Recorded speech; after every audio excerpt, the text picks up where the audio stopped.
rabbi shrah li sadri wa yassir li amri wahlul 'uqdatam min lisani yafqahu qawli. Amma ba'du. Faqala ta'ala fi kitabihil aziz, a'udzu billahi minasy syaithanir rajim. Bismillahirrahmanirrahim. Qul hal yastawi alladhina ya'lamuna wal ladzina la ya'lamun. Shadaqallahul azim. Di sebuah ayat Al-Quran, Allah Subhanahu wa ta'ala berfirman, Qul hal yastawil ladzina ya'lamun wal ladzina la ya'lamun. Apa artinya ini? Coba kamu artikan ya. Qul. Apa artinya? Qul. Bukan kul tapi qul. Katakan. Hal yastawi. Apa artinya yastawi? Sama. Apa artinya? Qul hal yastawi. Qul hal yastawi. Katakanlah apakah sama. Alladzina, orang-orang yang ya'lamun, yang mengetahui, walladzina, dan orang-orang yang la ya'lamun. Nah, sekarang artikan dari awal sampai akhir. Qul hal yastawi alladzina ya'lamun walladzina la ya'lamun. Jadi Allah itu bukan tidak tahu, tapi menggunakan kata-kata yang seolah-olah bertanya kepada kita. Hei, katakan manusia, sama enggak orang yang tahu dengan orang-orang yang tidak tahu? Jawabannya gimana? Ya, sama. Tapi bukan jawaban itu yang diinginkan oleh Allah Subhanahu wa ta'ala. Ya, bukan jawaban enggak sama, bukan itu. Jadi ini namanya retorika Al-Quran. Cara Allah itu kalau ingin bertanya, kalau ingin menyampaikan sesuatu dengan cara yang bertanya, ya. Ingin menyampaikan sesuatu tapi caranya bertanya. Kamu tahu nggak? Apakah sama nggak orang yang tahu dengan orang yang tidak tahu? Nah, kalau hanya sekedar bertanya, jawabannya tidak sama. Tapi Allah itu memberitahukan kepada kita, Dia bilang begini. Kamu harus tahu bahwa benar-benar tidak sama antara orang-orang yang beriman dengan benar-benar tidak sama antara orang-orang yang tahu dengan orang-orang yang tidak tahu. Benar-benar tidak sama. Tidak sama, udah. Yang namanya tidak sama, ya tidak sama. Maka di ayat yang lain Allah tingkatkan derajatnya orang-orang yang tahu itu. Beda dia dengan orang-orang yang tidak tahu. Yarfa'illahu alladhina amanu minkum walladzina utul ilma darajat. Jadi bertingkat-tingkat, dia lebih hebat orang yang tahu dengan orang yang tidak tahu. Oke, sekarang kita perumpamaan. Beda enggak orang yang tahu password komputer dengan orang yang tidak tahu password komputer? Beda. Kalau orang yang tahu password komputer bisa membuka komputernya, bisa membuka internetnya, bisa membuka Google-nya, bisa bekerja dengan Microsoft Word dan lain sebagainya. Yang enggak tahu passwordnya enggak bisa ngapa-ngapain. Kira-kira orang yang tahu itu kalau dia bekerja, pekerjaannya lebih baik atau tidak? Pekerjaannya lebih baik. Orang-orang yang tahu itu kalau melakukan ibadah, pahalanya lebih banyak atau tidak? Lebih banyak. Ada dua orang sama-sama sholat sunat sebelum subuh. Yang satu ini yang tidak tahu ini ditanya, kenapa kamu sholat sunat 2 rakaat sebelum subuh? Dia bilang, nanti dimarah nanti sama siapa namanya? Sama bagian taklim nanti kita kena sejadah dari belakang nanti kalau kita tidak sholat 2 rakaat. Terus kenapa kamu sholat juga? Ya lah, kita ikut sama teman nanti tidak enak, nanti dibilang-bilang nanti malas sholat. Ini orang yang tidak tahu. Orang yang tahu tanya lagi sebelahnya, ini orang yang tahu ini. Kamu kenapa sholat 2 rakaat, sholat sunat 2 rakaat sebelum subuh? Dia bilang, tidak pernah ikut pengajian kemarin. Orang yang sholat 2 rakaat sebelum subuh itu pahalanya nanti akan diperlihatkan di akhirat.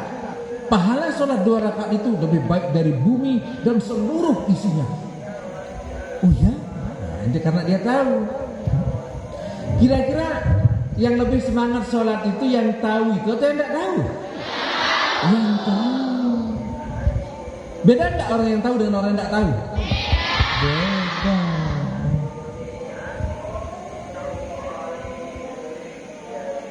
Lebih tekun mana beribadah orang yang tahu dengan orang yang tidak tahu?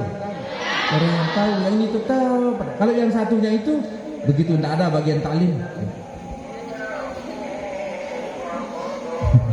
tidak ada bagian taklim, langsung dia duduk setelah sholat, setelah azan.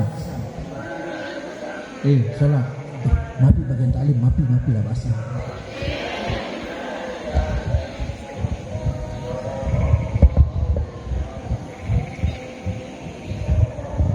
Beda kan orang yang tahu dengan orang yang tidak tahu.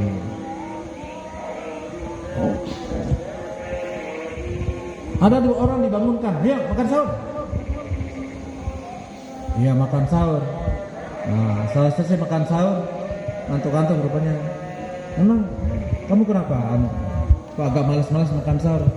Iya sudah, kita dibangunkan gini, kita ngantuk-ngantuk gini, tapi daripada lapar dah makan sahur aja dah. Nah itu yang tak tahu. Yang tahu, kenapa makan sahur juga? Nggak ikut pengajian kemarin.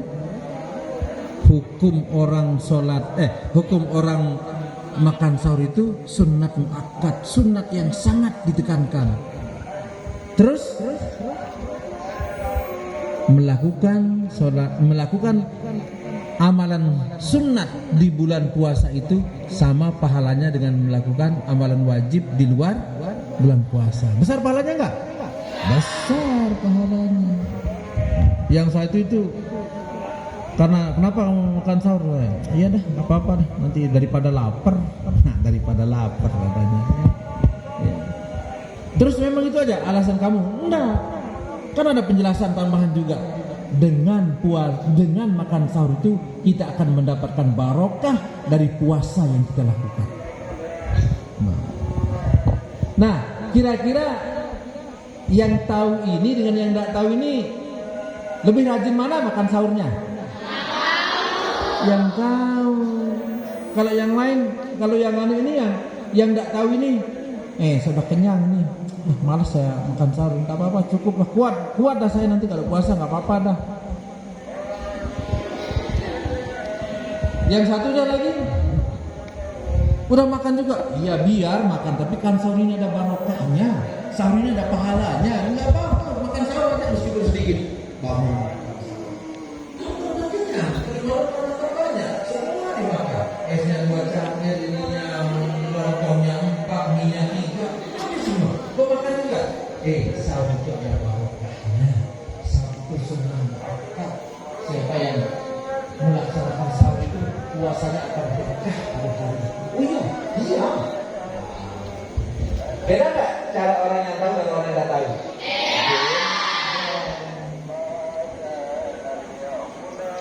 Kamu ke bulan puasa lebih rajin ngaji daripada di luar bulan puasa.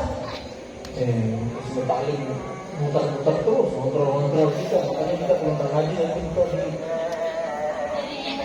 semprot nanti marah nanti kita.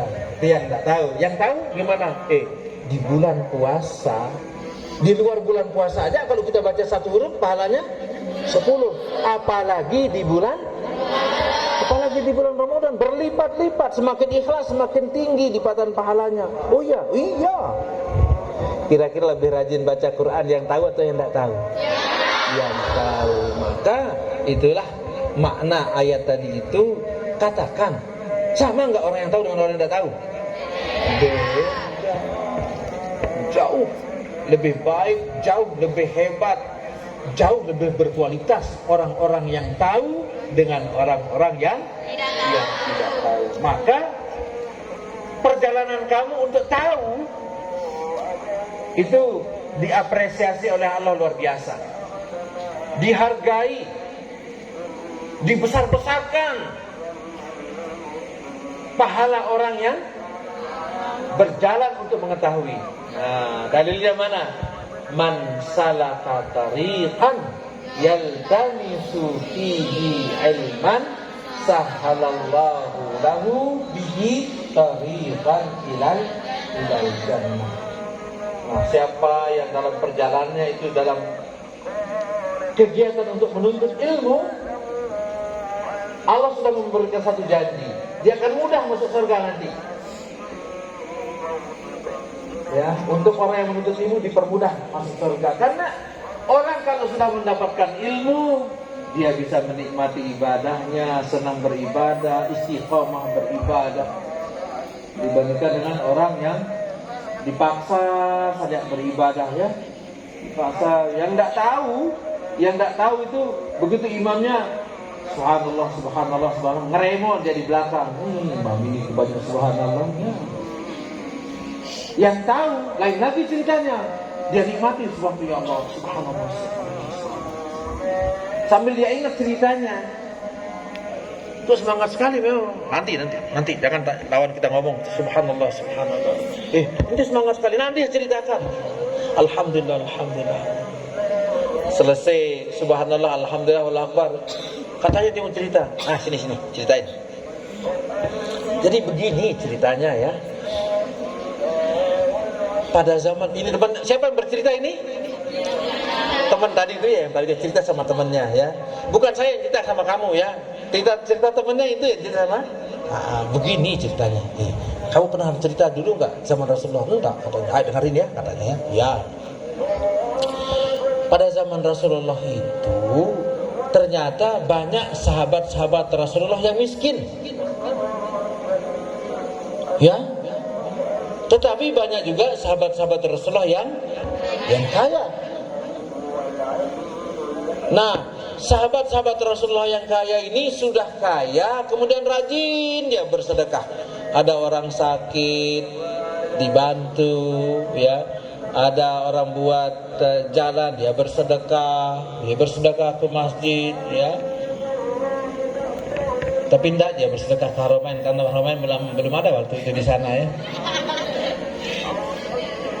Tanya aja kalau nggak percaya pada temen yang cerita tadi itu. Terus katanya, lanjut katanya ceritanya, ya. Lanjutkan, oke, kita lanjutkan. Yang miskin ini ngelapor sama Rasulullah. Ya Rasulullah, bagaimana kita akan mendapatkan pahala yang banyak, sedangkan kita tidak punya uang untuk bersedekah, tidak punya uang untuk membantu orang miskin seperti orang-orang kaya itu. Jadi kita ini sedikit pahala kita. Diam Rasulullah, ya. Ini cerita yang tadi itu, ya, cerita dua orang tadi itu, ya. Ya, bukan ceritanya Ustaz sama kamu, bukan.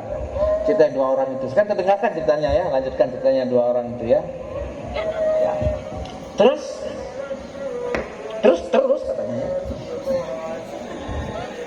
Diberitahukanlah oleh Rasulullah, begini kata Rasulullah kepada para sahabat. Para sahabat, kamu mau enggak diberikan amalan? Kalau kamu kerjakan amalan ini, maka setiap kamu mengerjakannya, pahalanya sama dengan orang-orang kaya yang bersedekah itu. Kira-kira orang miskin ini mau enggak? Kenapa dia mau? Karena Karena besar pahalanya sama dengan orang kaya yang bersedekah. Dia tidak perlu keluar uang, tapi pahalanya sama. Oh, gembira orang-orang orang-orang miskin senang dia, alhamdulillah kita udah dapat amalan. Mereka tak perlu sedih lagi melihat teman-temannya yang kaya yang selalu bersedekah. Akhirnya setiap selesai sholat rajin dia amalan itu. Mana amalan itu? Ternyata amalan yang dimaksud adalah subhanallah, subhanallah, subhanallah, subhanallah, subhanallah. Alhamdulillah, alhamdulillah, alhamdulillah. Allahu Akbar, Allahu Akbar, Allahu Akbar, Allahu Akbar. Terus terakhir, la ilaha illallah, la ilaha. Itu ya. Oh iya, inilah dia. Nah, temannya itu dari tidak tahu menjadi tahu. Terus besok-besoknya temannya itu akhirnya rajin juga membaca subhanallah, alhamdulillah, Allahu Akbar, la ilaha illallah. Terus temannya ini, terima kasih ceritamu, syukran alal hikayah. Terus dia mau bangun gitu.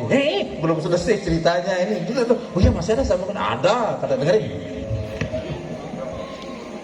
Disambung ceritanya sedikit ya. Atau besok kita sambung ya. Cerita di dalam cerita ini ya.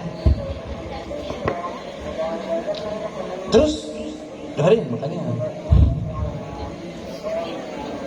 Ini siap dengerin ini? Kamu siap dengerin saya?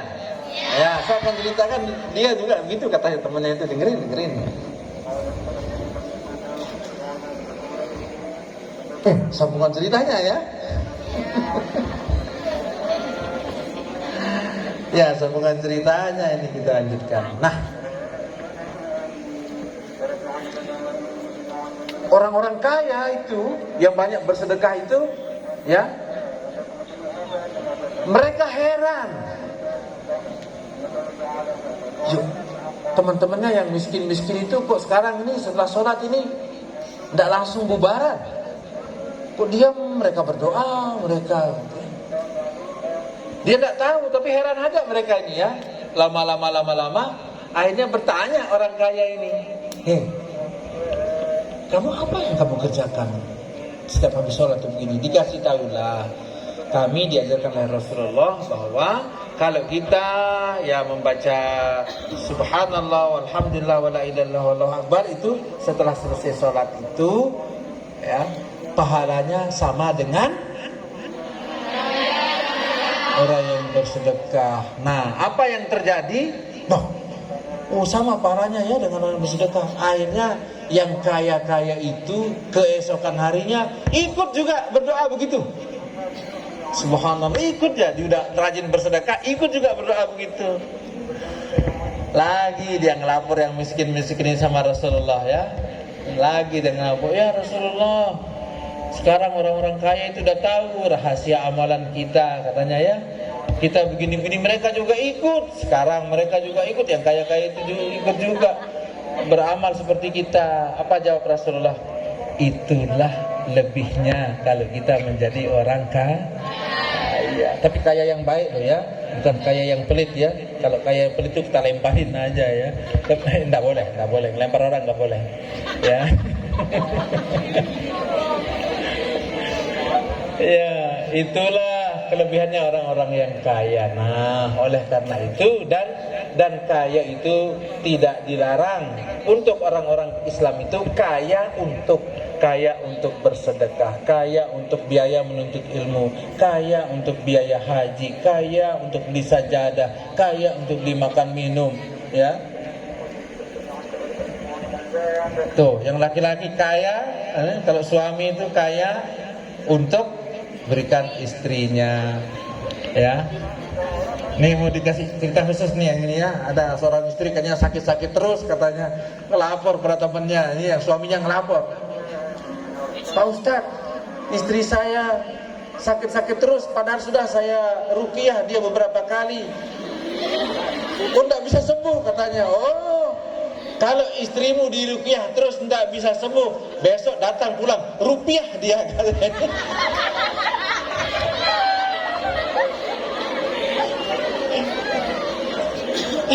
rupiah istrimu katanya ya. Ya, supaya dia cepat sembuh. Nah, jadi orang-orang Islam itu kalau kaya itu kaya untuk bersedekah, kaya untuk naik haji, kaya untuk berinfak, kaya untuk menuntut ilmu, kaya untuk membantu tetangga yang sakit, kaya dan lain sebagainya, ya, tidak untuk pelit. Nah, itu tadi ceritanya kan, itu kelebihan orang-orang yang kaya, ya. Rasulullah pada saat memberikan maharnya kepada Siti Khadijah, itu berapa ekor unta itu? Pernah dengar? 100 ekor unta. Kamu tahu harga 1 ekor unta? Harganya sama dengan 7 ekor sapi. Jadi Rasulullah pernah kaya enggak? Pernah. Tapi selalu Rasulullah berdoa, ya Allah matikanlah aku bersama orang-orang yang miskin, dan aku juga ingin miskin. Jadi kata Tuan Guru Hasanain ya pernah bercerita pada kita, Rasulullah itu kalau tidak dia berdoa untuk miskin, dia akan terus menjadi orang-orang yang kaya. Ya, karena Jibril juga kalau dia minta sama Jibril, ya Jibril jadikan gunung itu emas, langsung jadi emas. Sebab dia minta begitu saja ya. Nah, tapi Rasulullah kan amalannya sudah dia pernah kaya, dan dia melakukan sesuatu yang luar biasa. Yang kita ini ya, yang kita ini untuk banyak melakukan kebaikan. Ya, kalau bisa kita bisa memberikan, bersedekah dan lain sebagainya. Sama nggak orang-orang yang tahu dengan orang-orang yang tidak tahu? Beda. Kira-kira kamu ini sama nggak besok dengan hari ini? Ya, mudah-mudahan beda ya, karena hari ini sudah tahu kan? Nah, apa yang kamu tahu? Hukum makan sahur, tahu? Nah, yang malas-malas makan sahur, kamu sudah tahu sekarang kan? Tahu. Amalan-amalan selesai sholat, kamu sudah tahu sekarang? Ya, mudahan tidak malas besoknya ya. Gitu. Selesai ceritanya itu. Nih, tahu kapan dia bubar? Nggak tahu kita ya. Udah bubar, gimana kok hilang orangnya itu? Udah. Yang penting ceritanya udah selesai ya. Entah dia lari kemana, dia bubar, mana dia sembunyi itu di 2 orang itu. Ya, biarin kemana aja dia pergi, biarin. Ya. Hal yastawil ladzina ya'lamun wal ladzina la ya'lamun. Allah menginginkan dari ayat ini, ingin mengatakan benar-benar tidak sama kualitas orang-orang yang mengetahui dan orang-orang yang tidak mengetahui. Anak-anakku sekalian, kalian semua di sini dalam proses dibuat untuk menjadi orang yang mengetahui, atau proses dibuat menjadi orang-orang yang berilmu. Makanya jangan terlalu banyak tidur, ya. Ya. Lebih lambat kita dapat ilmu jadinya kalau terlalu banyak tidur. Terlalu banyak tidur terutama di kelas, ya, di kelas. Ya. Hadanallah wa iyyakum ajma'in. Wassalamualaikum warahmatullahi wabarakatuh.